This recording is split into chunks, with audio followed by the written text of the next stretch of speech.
Ginger Armor is the daily moisturizing mineral sunscreen, perfect for any skin type. Chemical sunscreens can cause health issues, including skin irritation and stinging eyes. But with Ginger Armor's ingredients from plants and minerals, and it being scent free and rubbing on invisibly in seconds, it's the best. Get 15% off with code PACMAN using the link below. Well, we're starting with two stories from Texas today, and nothing really says the Christmas spirit like Texas sending buses of migrants to deathly cold temperatures at Kamala Harris's house. And that's exactly what took place. And yet Texas has real problems to deal with, specifically the fact that they have another power emergency. Yeah, this is not a show from last year. Texas having another power emergency for more or less the exact same reasons that they have in the past. We're going to get to that, though. Let's start with the migrant story.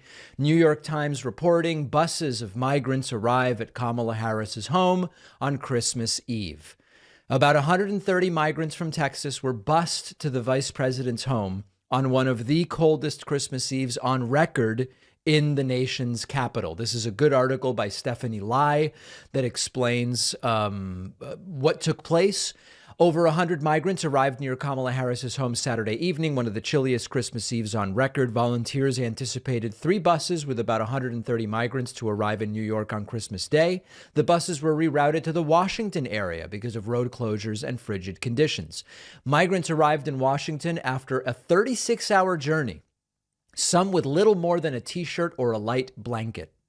The mutual aid group helped coordinate travel and housing for them, provided food, coats, shoes, other warm articles. Temperatures plunged below 20 degrees. The mutual aid group said the buses were sent by the Texas Division of Emergency Management following the directive of Governor Greg Abbott's office. I don't have to tell you whether he's a Democrat or a Republican. You know from what he did. Quote, they've been doing this for a few months now. It's all for the spectacle. The cruelty is the point. It's awful to use people in this manner for political reasons. We have video, and as you will see here, folks arriving, as you see, some are wearing shorts, quite literally shorts. The temperatures got below 20 degrees, buses being unloaded, and this is a political stunt. It is farcical. It is disgusting. It's also dangerous. It puts people in danger because of the temperatures. We have another video here as well. You see the clock, 10 p.m. there. Buses arriving. People have been handed blankets. At least some of them have. But you do see folks very much underdressed. And it got very, very cold in the Northeast on Christmas Eve. The White House is assailing Texas Governor Abbott, per a report from Reuters, writing, the White House on Monday accused Texas Governor Greg Abbott of endangering lives after busloads of migrants from the southwest border in Texas were dropped near Vice President Kamala Harris's home in D.C. The Republican Abbott has not acknowledged the drop, and his office has not claimed responsibility. Yeah. So what do we say? These are people who are prioritizing their own agendas over the well-being and safety of others. And it's nothing short of disgusting and absurd. People's lives are being put at risk, people woefully unprepared for the temperatures that slammed the Northeast over the holiday weekend, and they're being used as political pawns. So, number one, we should recognize that these are human beings. They are looking for safety. They're looking for a better life for themselves and their families. They don't come to the United States willy-nilly. Remember, many of them are leaving families and the only homes that they have known to take a risk and to try to make a living. Now, remember, they are both lazy and taking our jobs. So wait, they're lazily taking all of our jobs by working. All of those stories are completely pathetic and inconsistent. We know that. But these are people who are making life-altering decisions to try to better their circumstances. And there are folks like Texas Republicans more than, it's not even willing, eager to exploit them. Secondly, when governors do this, Abbott, DeSantis, etc., not only does it fly in the face of basic human compassion and decency, it often actually is misstating or misunderstanding the legal status of many of these folks. I don't yet know the legal status of these 130 individuals. Oftentimes the term migrant is used, and then it's often replaced with illegal immigrant. But in a prior busing stunt, where migrants were bused to the north, they were folks who were actually, they requested asylum, and their cases were being processed, and they were not actually here what we would define as illegally per the law, per asylum law. And so understand that very often it's not even accurately making the very deranged and inhuman point that they are trying to make. Last thing, Americans are actually in agreement on many aspects of the immigration debate, particularly DACA. If you were 6 when you were brought here by your undocumented immigrant parents, and from age 6 to 20, you grew up in the United States, went to school in the United States, etc., it would be insanely cruel and illogical to send that individual who was 6 when they came here and is now 20 back to, quote, their country, which isn't even really their country anymore. And in fact, I came to the US legally when I was 5, and legally or illegally, my upbringing, my schooling, my acculturation was in the United States. Had I been brought here by my parents illegally at age 5, to say when I was 20 in the middle of college, you've got to go back to Argentina, would be extraordinarily inhumane. And that is something that most Americans agree with, and yet we are unable to make progress on that. We've talked about why. There are political factions at play, and on and on and on. Lastly, really lastly, these busing stunts will probably have unintended consequences. And what I mean by that is you send migrants to states, and sometimes they're not even told until they arrive that this is happening. So it puts an additional strain on local resources, and it arguably exacerbates difficult situations that the migrants find themselves in, okay? So you're irresponsibly and short-sightedly, to get headlines, doing something which will actually make the problem worse that you're trying to solve, because if the migrants were able to stay or go to a place that was actually prepared and resourced to receive them, it would have a dramatically lower impact on those communities. Nobody's saying there is no impact when people arrive in a community. But by deliberately choosing to willy-nilly at 10 p.m. bus folks to a place that isn't even expecting them, you're actually just making the problem worse. So this is what Texas spent Christmas doing. And meanwhile, look at what else is going on. Again, Texas is having a power emergency and a power plant failure.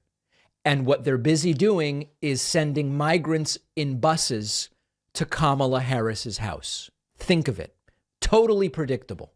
Newsweek reports Greg Abbott faces Texas grid emergency as power plants fail. Texas Governor Greg Abbott is facing a grid emergency this holiday weekend. It's like a repeat article, but you look at the date. It is Christmas Day 2022. An Arctic blast is causing failures at power plants in the state. It's happening again. The U.S. Department of Energy on Friday declared an emergency in Texas, quote, due to a shortage of electric energy, a shortage of facilities for the generation of electric energy, and other causes. The department's emergency order allows Texas grid operators to pollute more than allowed in an effort to boost electricity generation amid threatening cold temperatures. This means Texas power plants can burn dirtier fuel oil instead of natural gas to generate power through Christmas morning. Extra pollution, folks, served alongside Santa. The Electric Reliability Council of Texas, known as ERCOT, which serves 90% of the customers in the state, requested the emergency order exceed the usual federal air quality restrictions on Friday. So I just want to remind people who maybe don't remember or missed or weren't paying attention when this previously happened. Texas, because it is a bastion of freedom and strength and alpha male energy and liberty and what words am I forgetting here? Freedom, patriotism, all that stuff. They have decided to essentially compartmentalize their electrical grid so that when there is a shortage due to extremely cold temperatures or extremely hot temperatures, or for whatever reason, when there is a shortage of electrical power, they are not able to just draw from neighboring grids and utilities the way almost all, if not all, of the rest of the United States is able to do. Now, Texas did this because they're a big boy. They're so strong. You're such a big boy, Texas. And yet it fails almost every year, it seems like. And as a result of the failure, they end up polluting even more because they get exemptions to how much pollution they can pump into the atmosphere, because after all, it's an emergency they caused. So predictable in that it's happening again. Secondly, Texas spent Christmas sending migrants to Kamala Harris's house on buses instead of dealing with this, to the extent that they'd even be able to deal with it. So I feel for the people of Texas. I do. This is an absolutely horrible thing. FEMA is going to end up likely footing a big part of the bill again in order to help people. And it's not really accurate to call this a natural disaster. What I mean by that is, yes, it is a weather event that is the catalyst for this happening yet again. But they decided to organize their electrical grid like this. They have had years of time to try to reorganize their electrical grid and to actually connect to neighboring grids. And they don't want to do it. And Greg Abbott is at the top of the list of horrible people. He's, wasting money, shipping immigrants to the vice president's house while this is going on in Texas. So this was predictable. We know the solutions. We know the political reasons why Texas has chosen to do this. And as fortunately many states are moving forward, number of electric vehicles purchased as a percentage of new cars is going up. Solar capacity being installed is increasing. Retrofits of homes to totally electric heat pump systems, which can be powered by the sun, solar. We're seeing all these advancements in so many states. Texas is saying we have an emergency we caused, for which we now want to be allowed to pump extra pollution into the atmosphere. It's quite literally what's taking place. It's disgusting. Abbott's disgusting. We know what the solution is. They don't want to do it. Texans are increasingly sick of it, but they really don't seem willing to get rid of Greg Abbott for it. I mean, they had an option, right? When it was Abbott versus Beto O'Rourke, we knew which of the two supported changing this ERCOT fiasco, Beto, and we know which of the two preferred to defend the status quo, Greg Abbott. Well, they got Abbott, and it's happening again.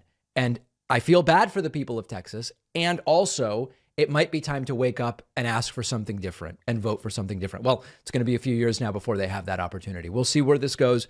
We'll see how long it lasts. Remember, subscribe to the YouTube channel at youtube.com/The David Pakman Show. We are pushing like a boulder up a mountain towards 2 million YouTube subscribers. Help get us one closer.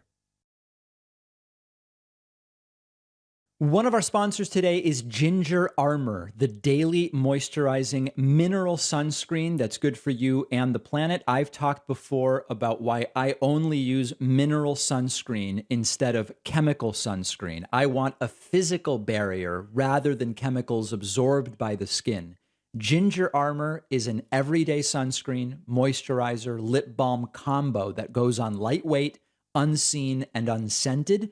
Perfect for all skin types with powerful SPF 50 plus protection, rubs on invisibly in seconds, no smell, feels good after shaving to stay moisturized all day, and the super portable design is really good on the go, and it's made with 21 simple, earth-friendly ingredients from plants and minerals, unlike the chemical sunscreens which can irritate skin, worsen certain conditions, sting eyes. Ginger Armor is my go-to for daily skin protection and moisturizing, even in winter. I know you'll love it too. It's also more affordable than other mineral sunscreens, and it is a small business supporting the David Pakman Show. Go to gingerarmor.com and use code PAKMAN for 15% off. The link is below. The David Pakman Show is a community-supported program. You can support the program by signing up at joinpakman.com. You can use the coupon code, Please No More Trump. Please No More Trump. Please No More Trump. You know it. Obama. Yeah. To get a discount, you'll get the daily bonus show, commercial-free audio and video streams of the show, and all of that great stuff at joinpakman.com. Well, the Republican who invented his entire backstory, including his religion, education, and work history, is now admitting that he did it, but he says, listen, none of it was a crime. I didn't commit any crime, and I plan to be a member of the U.S. House of Representatives. We're talking, of course, about George Santos. The New York Post scored an interview with Santos, and they call it liar. Representative-elect George Santos admits fabricating key details of his bio. I am not a criminal, he said. This controversy will not deter me from having good legislative success. I will be effective. I will be good, he says. My sins here are embellishing my resume. I'm sorry. He confessed he never worked directly for Goldman Sachs and Citigroup, which he claimed to have done, saying it was a, quote, poor choice of words, that he worked for Linkbridge, which did business with those companies. All right, a little bit different. He says he stated it poorly. He admitted he never actually graduated from any college, even though he said, I graduated from Baruch College in 2010. I didn't graduate from any institution of higher learning. I'm embarrassed and sorry for having embellished my resume. I own up to that. We do stupid things in life. It's not really embellishing to say, I graduated from a college I didn't graduate from. It's a lie. It's a lie. Now, on the issue of being Jewish, the article says, Santos was also accused of lying about his family history, saying on his campaign website his mother was Jewish and his grandparents escaped the Nazis during World War II. Remember, no evidence exists to back that up. Santos now says he's, quote, clearly Catholic, but claimed his grandmother told stories about being Jewish and later converting to Catholicism. Santos said, I never claimed to be Jewish. I said I was Jew-ish. Oh, boy. He argues technically none of this is a crime. That's what he's going with. I'm not a criminal, not here, not abroad, in any jurisdiction in the world have I ever committed any crimes. Right. To get down to the nit and gritty, I'm not a fraud. I like that. The nit and gritty, not the nitty gritty. To get down to the nit and the gritty. Beautiful. I'm not a criminal who defrauded the entire country and made up this fictional character and ran for. It is fictional and fictitious, and it is a fiction. The nit and gritty of the fictional character is really coming to light. Congress. I've been around a long time. I mean, a lot of people know me. They know who I am. They've done business dealings with me. And I'm not going to make excuses for this, but he kind of is. A lot of people overstate in their resumes or twist a little bit or ingratiate themselves. Oh my God, ingratiate, dear God. If he said ingratiate, it would not make sense, but ingratiate, it's all, this guy doesn't know what's going on. Now I'm actually learning much more about this. So psychological explanations for this, not from me, but from mental health experts about why people do this. Why do people do this?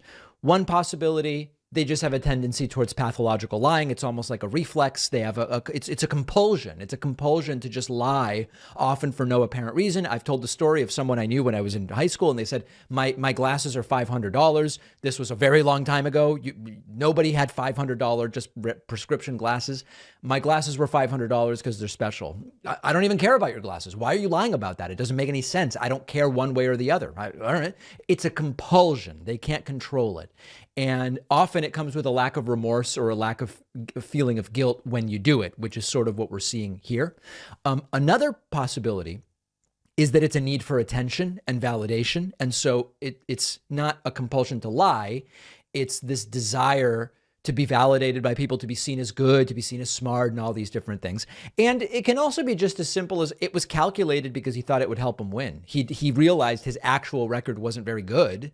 And so he made it up because he thought it would help him win, which, by the way, it appears to have helped. He should resign. He's not going to. Here's a really funny clip, by the way, where Kevin McCarthy touts, we have so many Jewish people joining us, and he mentions George Santos. It's great. But I really want to talk about who's the makeup of this new majority. You heard from some of all already. You know, with Max Miller in Ohio, George Santos in New York, and you had David Kustoff from Tennessee get reelected. He introduced them. Yeah. Do you realize we have the largest Republican Jewish caucus in more than 24 years?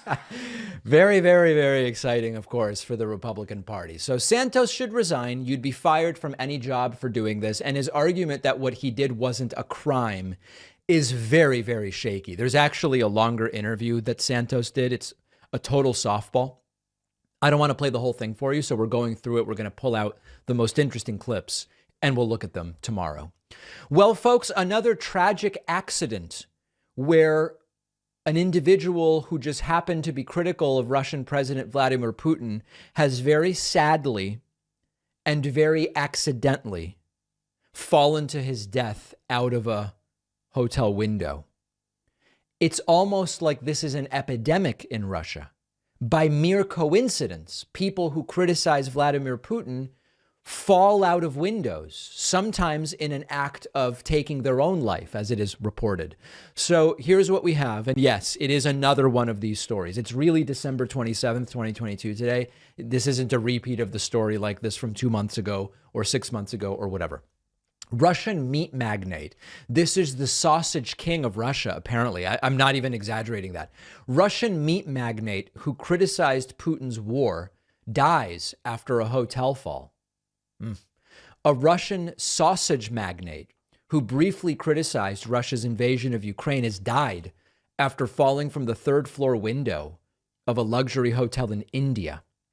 Pavel Antov was a member of Putin's United Russia Party and a multimillionaire, having founded one of the country's largest sausage makers.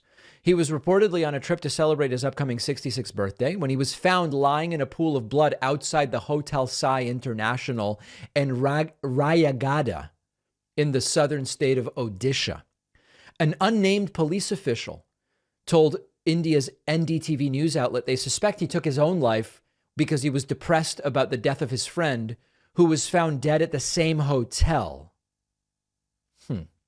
Vladimir Bidinov was found unconscious in his hotel room on Thursday, surrounded by empty wine bottles. Antov was the founder of Vladimir Standard, a major meat producer, had an income of just under $230 million a year. In July, he posted a story on his WhatsApp criticizing Russia's missile attacks on Kyiv as terrorism. He was referring to reports of a girl that was pulled from rubble after a house was shelled. Shortly afterward, he apologized for the post and said it was posted by someone else. Someone got into his WhatsApp and sent a message. He said he was a supporter of the president and my country's patriot and shared the goals of the invasion. The Russia consul general in Calcutta said there was no foul play. So listen, was there foul play or not? I don't know, but it's very strange. I mean, even that story, he was at the same hotel where another Russian died, and he was so depressed by that he took his own life. It's very strange. And of course, this endlessly expanded wiki article, 2022 Russian businessmen mystery deaths. You might remember in January, we covered the death of Leonid Shulman. We later covered, there's so many of these. I don't remember all of the ones that we covered. I believe we covered the Pavel Chelnikov death. Maybe also the Nikolai Mashagian death. So anyway, you can look at all of these, and each is very, very strange. Suffered a stroke, fell out of a hotel window, a hospital window, all of these different things. It's very, very suspicious. And I know many of you will email me and you will say, David, what do you mean suspicious? These people are obviously being murdered. I understand.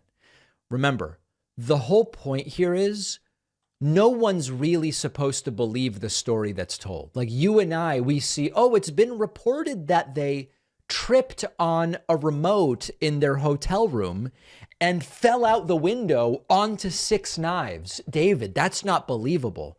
That's the point, okay? I can't say all of these are murders, but some of them are obviously murders, okay? The point is that the explanations not be believable because it's how you communicate, they'll kill you. That's the entire point. And so it's not who thinks we're going to believe these stories. That's the whole point. They tell unbelievable stories. And here is yet another suspicious one. Put it on the list of suspicious. Will we ever know which ones are what they are said to be and which ones are the murders? We may not. We may not, but it is happening again.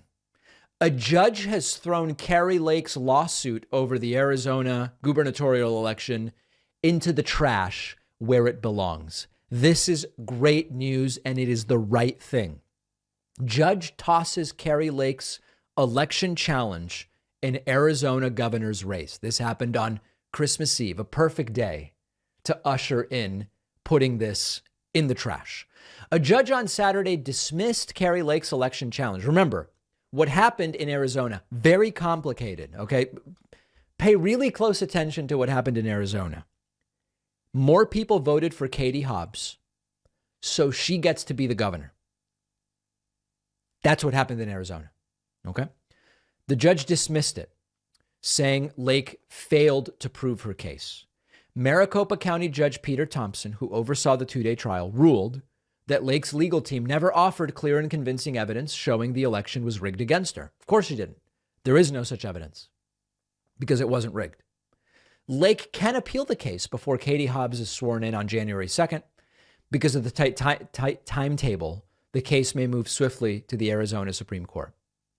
Thompson noted real problems did affect the election, but election workers tried their best and performed their role with integrity. Not perfectly, as no system on earth is perfect, but more than sufficient to comply with the law and conduct a valid election. Okay. Here is her statement. After predicting endless victories, she issued this statement. By the way, if you're watching, she stands like Trump now. She's doing that thing where she hinges forward at the waist and it looks like it kind of defies gravity. She's even standing like Trump. It's bizarre. Here, she's calling this a win, I guess. I'm just going to make a quick statement. I am so incredibly proud of our amazing attorneys. And I genuinely don't know how people stand like that. Staff that put this amazing case together, historic case. We proved without a shadow of a doubt that there was malicious intent that caused disruption so great it changed the results of the election. I'm They did not prove that. They absolutely did not prove that. incredibly proud of both Brian Blair By the way, and had she proven that, the judge would have made a different decision. Olson, who led up this legal team. We provided expert testimony. We provided experts. The other side brought in activists to try to save face. They admitted that they've known about these ballot problems. They're ballot problems. Now they're trying to say that it's been going on for 3 elections. Our elections are a mess in this country. And All right. So anyway, I guess she's saying it's a moral victory of some kind. I don't really know. She also tweeted about this quote. My election case provided the world with evidence. There was no evidence presented that proves there was no proof. Our elections are run outside of the law. That is not true. This judge did not rule in our favor. That's accurate. Okay. However, for the sake of restoring faith and honesty in our elections, I will appeal this ruling. Now, I just want to remind you the level of confusion around this entire thing. Kari Lake said part of her evidence was that people weren't allowed to vote because they arrived after the polls closed. Understand, part of her evidence is the polls are closed. People show up, they're told we're closed. That's evidence it was rigged. Listen to this. This is truly amazing. we have serious problems with the way our elections are run. Let me just read from some affidavits of people who were taking part in election day voting, which was Now, remember, affidavits are not evidence. They can be introduced as evidence and evaluated like testimony, but it doesn't even matter. a massive number of Republicans and independents who showed up. This man says at 7 o'clock, a marshal announced that voting time was over to the line outside of the building, with over 100 voters still standing in line. Okay, now, those voters in line do get to vote, but listen carefully to what she says. 4 or 5 voters arrived immediately thereafter and were very upset. One voter came to the side door to speak to a supervisor. So understand, 4 to 5 voters arrived after the polls closed. What happens when the polls close is they say, okay, you, sir or ma'am, are the last person in line. You get to vote. Now no one else gets to get in line.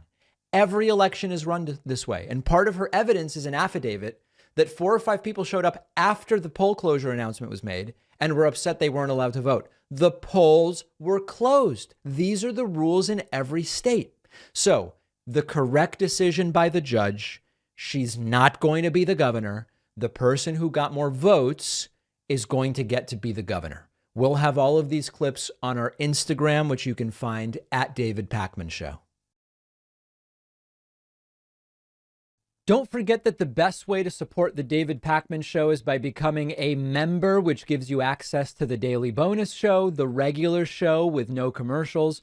You also get access to our entire archive of every episode dating back a really long time and plenty of other awesome membership perks. Go to joinpacman.com, joinpacman.com. Failed former President Donald Trump gave an interview to OAN's Channel Ryan, which should be a very, very friendly and positive interview. She brought up NFTs, aka Trump's recent grift of selling NFT digital trading cards. Sorry, I can't even do it. Which Steve Bannon said is not good, that Trump should not be doing it, that whoever came up with the idea should be fired. She brings it up to him, and Trump basically says he thought the NFTs were cute. This should have gone well, and it did not go very well. Let's take a listen to this. I'm asking you as Donald Trump, the money man. I mean, you have invested your life in tangible assets. And so the question is, are you looking at NFTs as this kind of this new world of cryptocurrency that is? Sir, is the new world for the physical asset guy Trump, who did real estate, now digital trading cards? Is this the future of money? Future, No, I'm or is not. it just No, you're playing no. with it? I viewed it differently. I didn't view it as investment. I viewed it as I thought they were cute. I mean, Oh, God. The former president thought the NFTs were... This channel, this is not an investment, okay? This is definitely not an investment. It's just cute.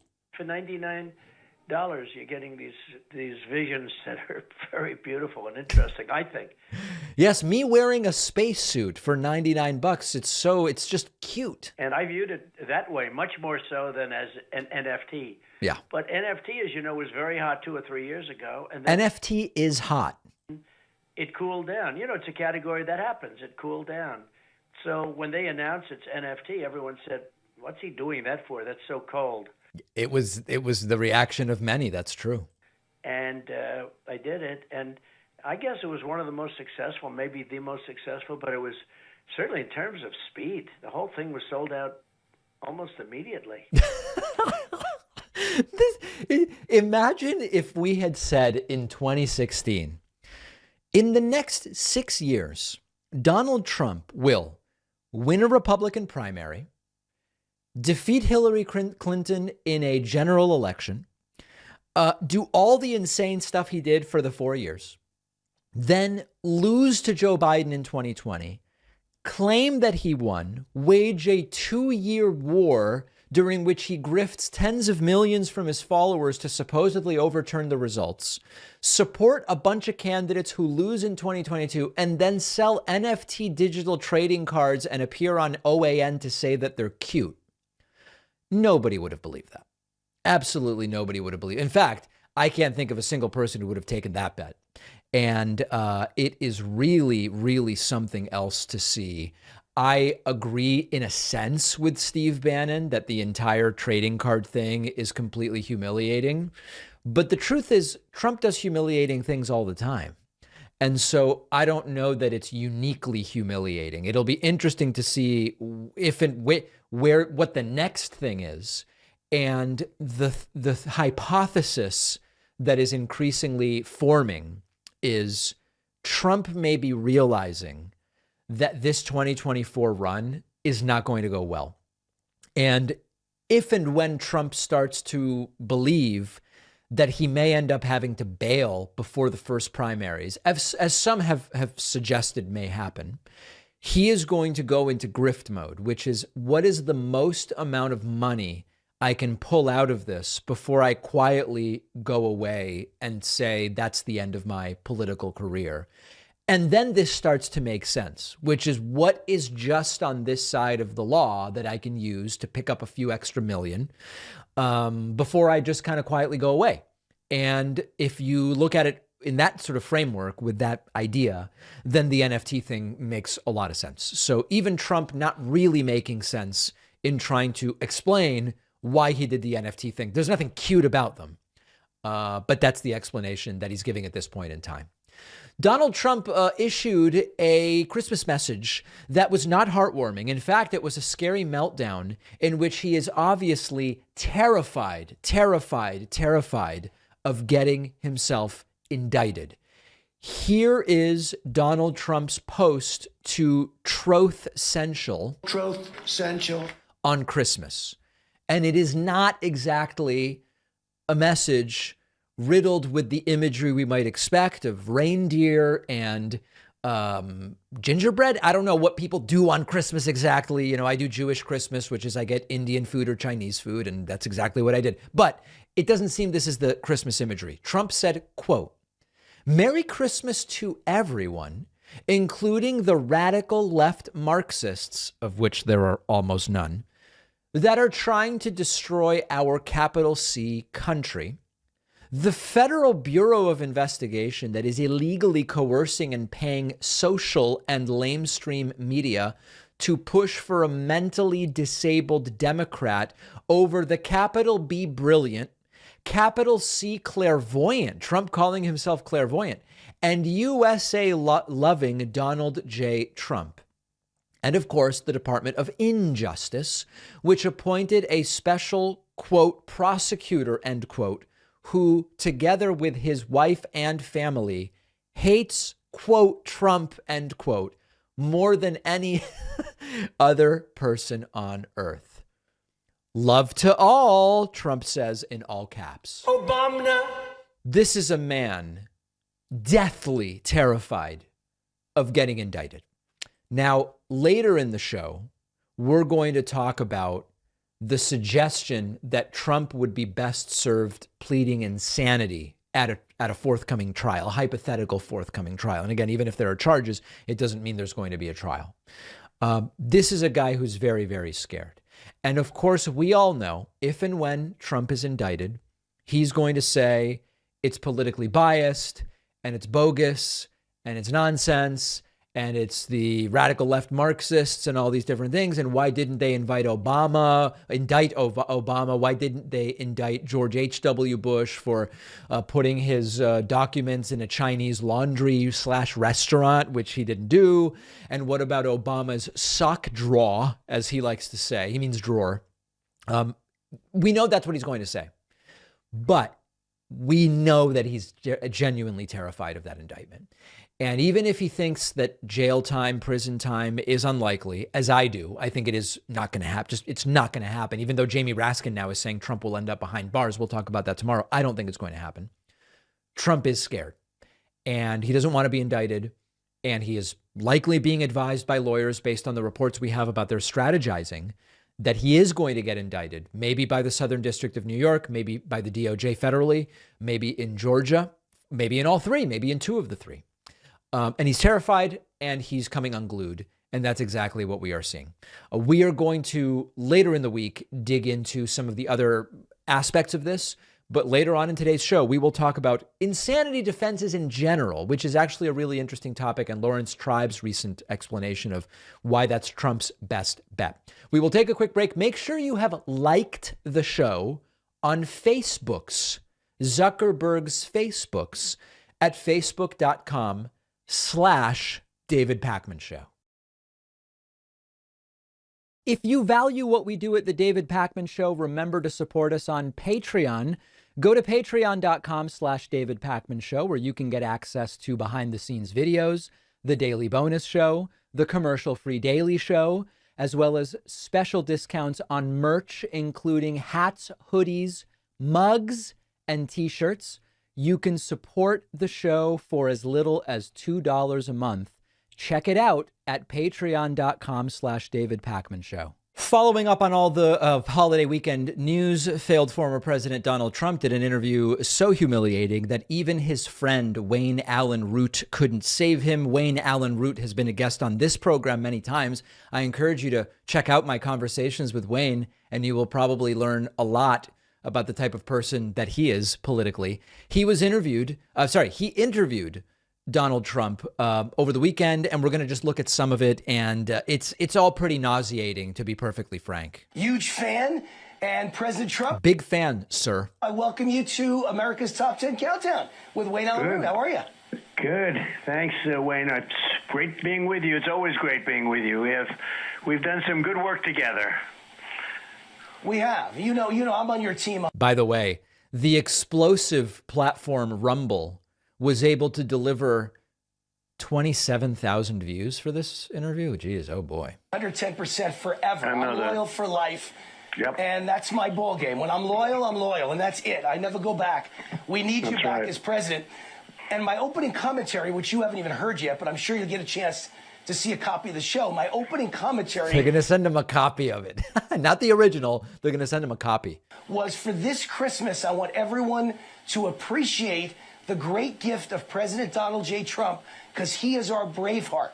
He is our William Wallace. If you remember Mel Gibson's movie Braveheart, it's you fighting against the deep state and the deep... Well, of course I remember that movie, Wayne. And by the way, Mel Gibson was treated totally unfairly by that Jewish cop. Completely unfairly. Gibson was right to ask, are you a Jew?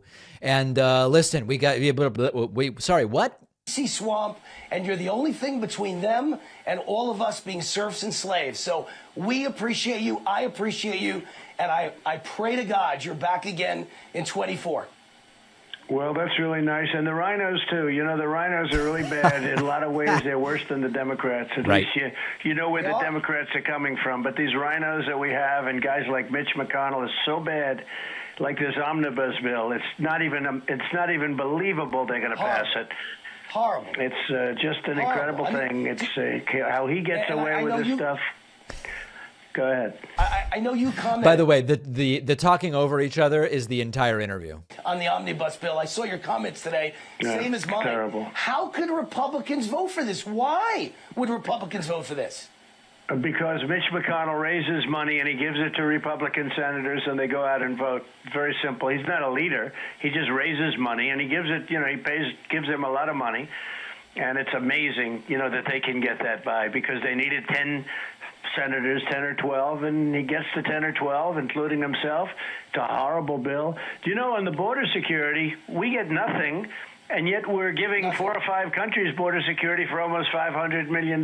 So they're allowed to have border security and we're not. It's not even possible what they're doing. And now remember, nobody on the left is saying we can't have a border or border security. There's no one on the left is saying that. The point is, can we fix immigration, deal with DACA, actually determine what we think we're solving with a wall, realize it won't actually work, and put in place solutions that make sense? These are straw man arguments on immigration.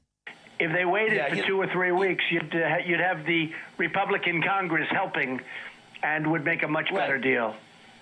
But he doesn't. He wants to get it done before the Republican Congress comes in. This is America's Top 10 Countdown show, so I come up with the top 10, right? And you just covered quite a few of them. In other words, I said, here's a bill that gives border security to Middle East countries, but none to ours.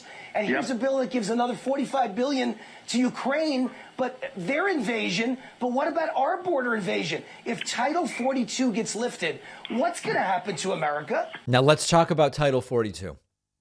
Title 42 was used by Trump to more quickly send migrants back to their home countries. Okay. Now, the justification was we have a unique and explosive public health emergency, COVID.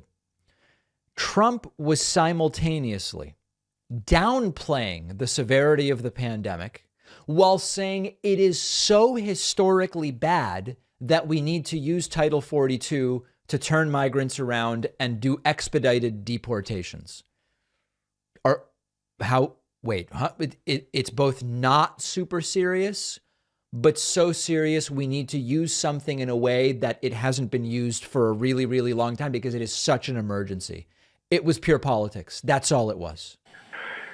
Well, right now it's doing better than we thought in the courts. The courts are sort of holding it up because, the judges are saying, like, this is crazy what they're doing to our country. It gets beyond the legal. It gets like it's common sense, most of this stuff. And it'll certainly be a horrible thing. And right now it's extended to past the weekend.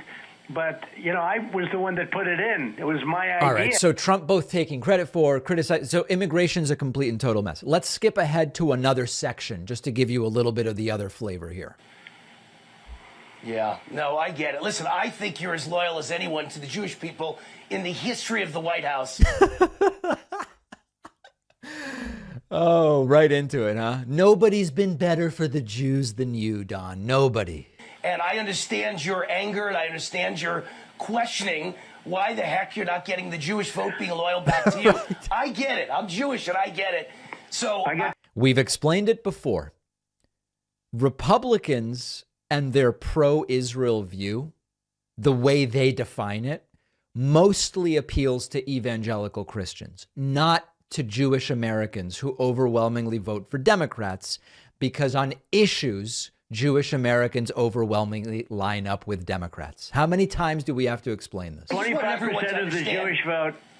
In 2016, I got 25% of the Jewish vote. And I didn't do it for votes. I did it because it was the right thing to do. Then I did Golan Heights, which is a big deal. They were trying to get it for 60 years. I got it done in 15 minutes.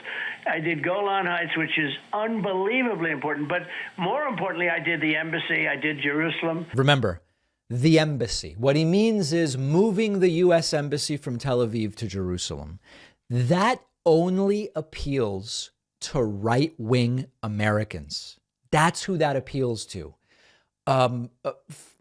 Progressive Jews like me recognize that you can't just unilaterally say we're putting the embassy in Jerusalem, because it goes right at the heart of much of the Israeli-Palestinian conflict and the sovereignty of Jerusalem, and whether Jerusalem in an eventual two-state solution, which may never come, whether Jerusalem will or won't be the international capital of Israel over a hypothetical Palestinian state.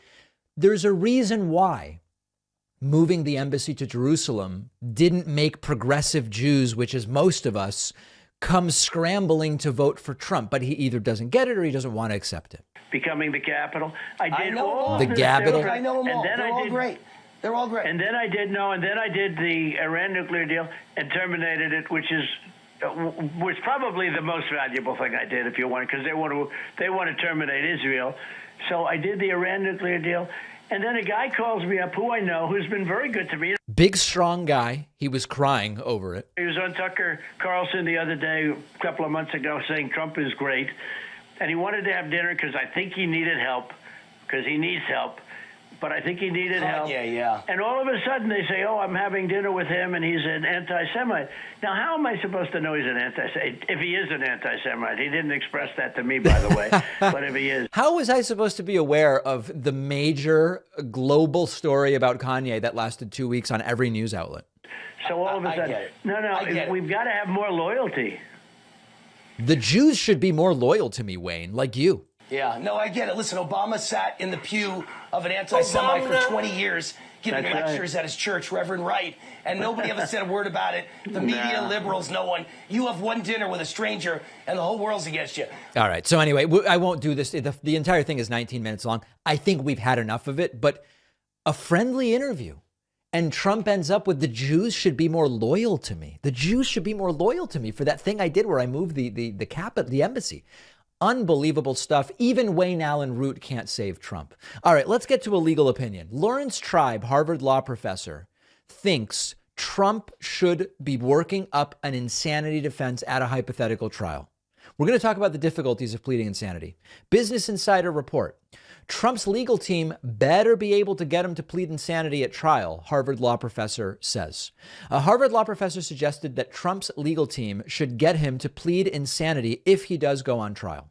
In a tweet Sunday, the Professor Lawrence Tribe, an expert on constitutional law, commented on Trump's video message to the House Select Committee on January 6, 2021. If this is the defense at Trump's forthcoming trial, I don't envy the lawyers who agree to represent him, Tribe tweeted. They'd better be psychiatrists expert at reflexive projection and capable of getting their client to plead insanity. Now, we're going to look at Trump's statement to the January 6th committee tomorrow in more detail. But Trump attacks the committee members as being bad people. He says there was no evidence. He is just a wacky guy. Now, let's talk about an insanity defense. Number one. It's important to remember that an insanity plea is not a get out of jail free card. It's a defense that wants to mitigate the punishment for a crime by arguing the defendant was not in control of their actions due to mental illness.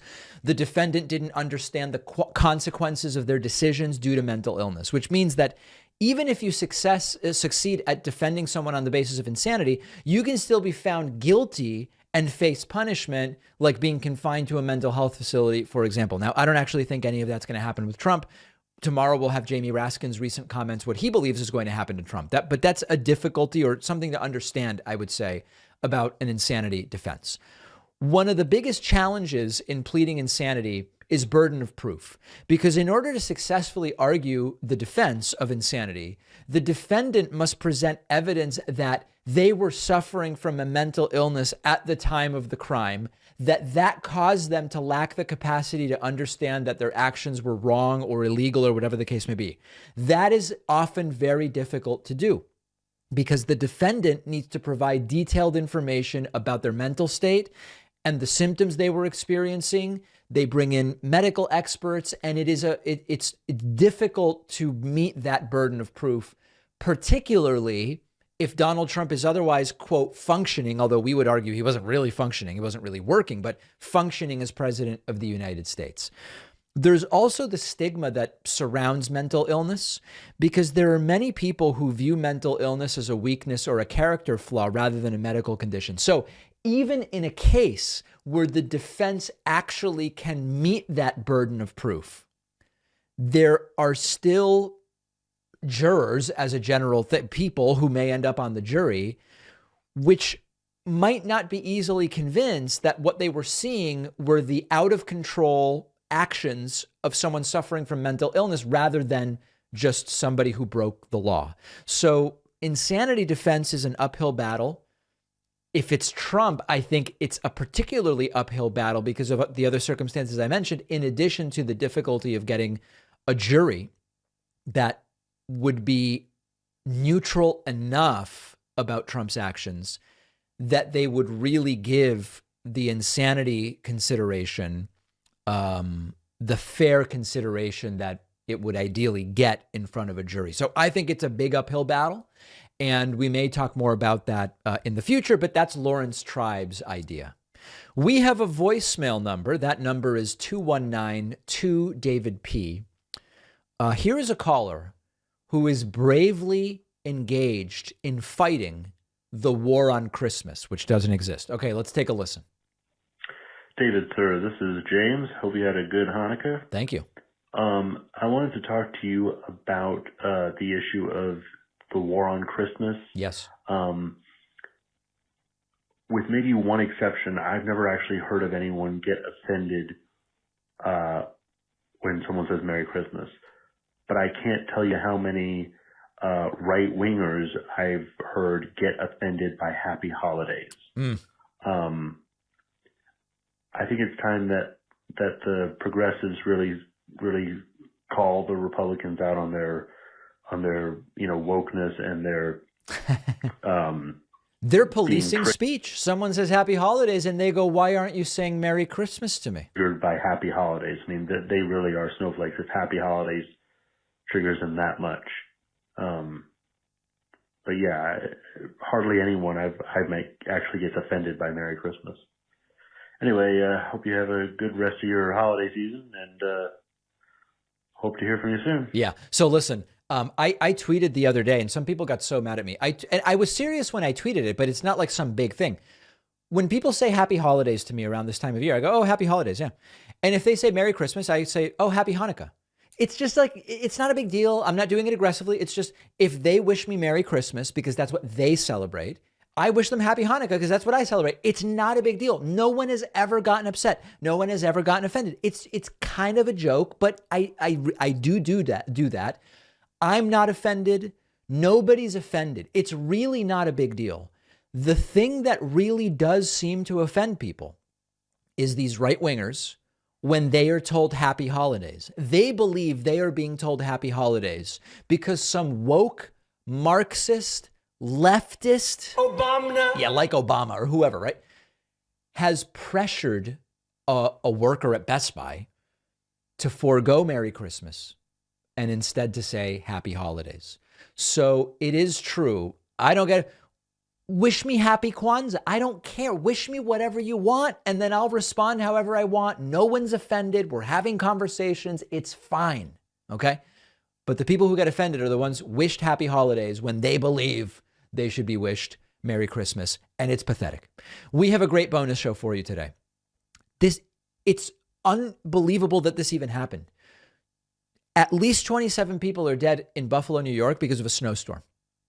Okay? We're going to talk about the horrifying situation in Buffalo.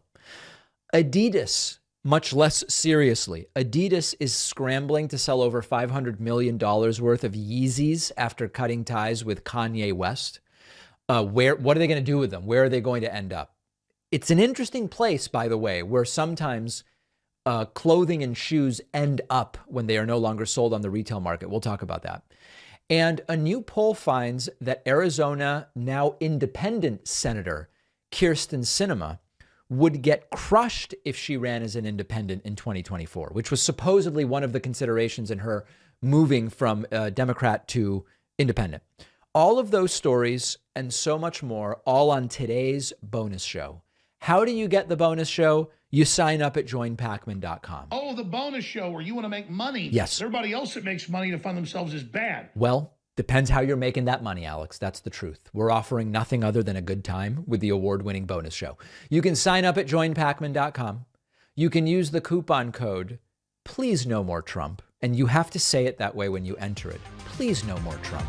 We'll see you on the bonus show in mere moments.